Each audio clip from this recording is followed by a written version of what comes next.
गई है। लखनऊ, कानपुर समेत 7 जिलों में ओपीडी सेवा बंद कर दी गई।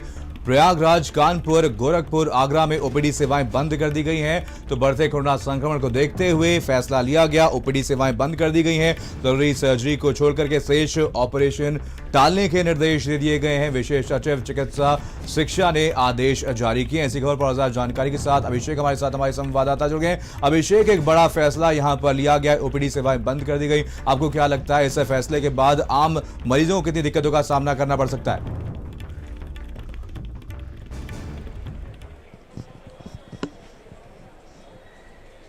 अभिषेक, मेरी आवाज अब तक पहुंच रही है? देखिए, ओपीडी सेवाएं इसलिए भी बंद करनी पड़ी हैं क्योंकि उनकी वजह से अस्पतालों में जो कोविड के स्टैंडर्ड प्रोटोकॉल्स हैं उनका पालन नहीं हो पा रहा था। साथ ही साथ जो अस्पतालों में जो डॉक्टर्स हैं, पैरामेडिक स्टाफ है, जो हेल्थ वर्कर्स हैं, वो भी बहुत बड़ी तादाद में संक्रमित हुए हैं। तो ऐसे में अस्पतालों के ऊपर एक दुगना बोझ हुआ है। अब ये देखते हुए फिलहाल जो ओपीडी सेवाएं हैं उनको स्थगित किया गया है। टेलीमेडिसिन सेवाओं को इस वक्त बढ़ावा दिया जा रहा है कि लोग घर से ही बैठ करके अस्पताल के जो डॉक्टर्स हैं, जो टेलीमेडिसिन पे उपलब्ध जो डॉक्टर्स हैं, उनसे सलाह ले सकते हैं। उनको अस्पताल आने की जरूरत नहीं है। सिर्फ और सिर्फ इसको भी पोस्टपोन किया गया, सस्पेंड किया गया ताकि अस्पतालों में भीड़ ना हो, क्योंकि कोविड के बहुत से मरीज हैं जो यहाँ पर पहुंच रहे हैं। साथ ही साथ वैक्सीनेशन के लिए लोग यहाँ पर बड़ी तादाद में आ रहे हैं। तो इन सब चीजों को देखते हुए फिलहाल टेलीमेडिसिन सेवाओं को सरकार बढ़ावा दे रही है। अस्पतालों की तरफ से भी कहा गया है कि ओपीडी सेवाओं को भी स्थगित रखा जाए, क्योंकि बड़ी तादाद में जो health workers, doctors, paramedic staff है वो खुद भी संक्रमित हो गए हैं। बिल्कुल नरेंद्र, कहीं ना कहीं एक बड़ा फैसला यहाँ पर लिया गया। क्या लगता है कि आने वाले समय में इसका क्या कुछ असर देखने को मिल सकता है?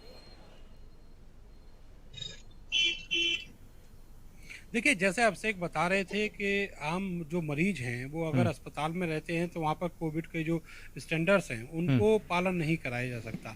दूसरी एक बड़ी वजह ये भी है कि वही स्टाफ कोविड अस्पताल में लगा हुआ है और वही स्टाफ अगर ओपीडी में लगता है या सामान्य प्रक्रिया में जो अस्पताल चलते हैं वहाँ पर लगता है तो खतरे तो रहेंगे ही। इसके अलावा जो मैन पावर है वो सीमित है, चाहे वो सरकारी अस्पताल हो चाहे वो प्राइवेट अस्पताल हो। अभी उवैस बता रहे थे कि बहुत सारे प्राइवेट अस्पताल जो है वो फुल हो गए। उसकी वजह यही है कि उनके पास जो मैन पावर है वो सीमित है और इसी वजह से इस तरीके के फैसले सरकार को लेने पड़ रहे हैं। इसके अलावा और कोई विकल्प भी सरकार के पास नहीं है। जहां तक बात करें टेलीमेडिसिन की, तो जो नंबर दिए जाते हैं उन पर डॉक्टर्स उपलब्धि नहीं रहते, क्योंकि वही डॉक्टर हैं जो कोविड अस्पताल में लगे हुए हैं और वही डॉक्टर हैं अगर वो फोन पर भी समय देते हैं तो आखिर कैसे दे पाएंगे, क्योंकि उनकी संख्या सीमित है और उनके पास वक्त भी उतना ही है जितना वो अपनी सेवा में दे सकते हैं। तो कुल मिलाकर इन सब चीजों को इधर उधर डाइवर्ट करने की बात है, लेकिन जो एक स्टेबल होकर कोई ऐसा फैसला लिया जाए जिससे कि इस पूरी महामारी पर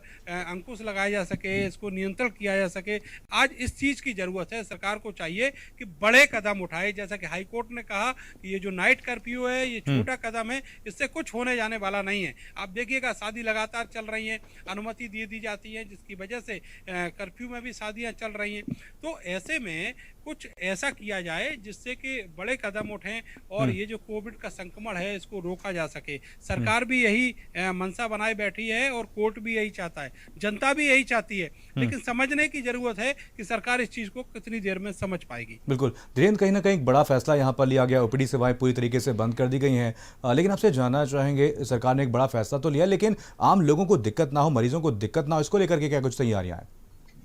निश्चित तौर पे जिस तरीके से अब कोविड वार्ड बना दिए गए हैं, चाहे L3 हॉस्पिटल या SRN हॉस्पिटल हो, वहां पर ओपीडी बंद कर दी गई है और यहाँ पर तेज बहादुर सप्पू जो बड़ा हॉस्पिटल था वहां पर ओपीडी बनाकर कोविड पेशेंटों को वहां पर भर्ती किया जा रहा है। लेकिन सबसे बड़ी दिक्कत जो आ रही है, जो नॉन कोविड पेशेंट है, जैसे कल अभी अब मेरे पास एक टेलीफोन आया था, एक सड़क दुर्घटना में एक ही परिवार के 3 लोगों ने जान गंवा दिया था और उसमें एक की हालत गंभीर बनी हुई थी। ट्रॉमा सेंटर SRM में भर्ती था, वहां के डॉक्टर उसको जबरन वहां से डिस्चार्ज कर रहे थे। जब वो डिस्चार्ज स्लिप मांग रहे थे तो उनको डिस्चार्ज स्लिप भी नहीं दी जा रही थी, कहीं और जाके इलाज करा सके। तो इस तरह से जो आम लोग हैं वो परेशान हो रहे हैं।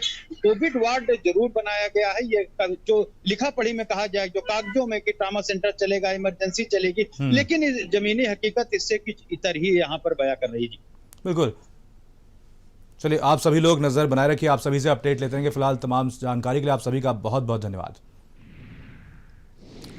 और बढ़ेंगे हमारी अगली खबर की तरफ। आपको बता दें, खबर जौनपुर से आपको बता दें, यहां पर भी कोरोना का संक्रमण तेजी से बढ़ता हुआ नजर आ रहा है। 263